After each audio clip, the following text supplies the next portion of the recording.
Got a car? Then you need to hear this. Your engine oil is like the lifeblood of your car. It keeps everything running smoothly by lubricating all those moving parts.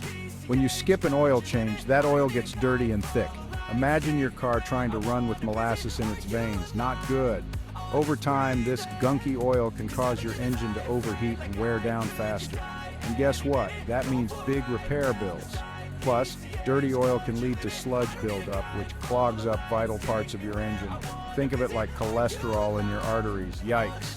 So, what's the fix? Just stick to your car's recommended oil change schedule.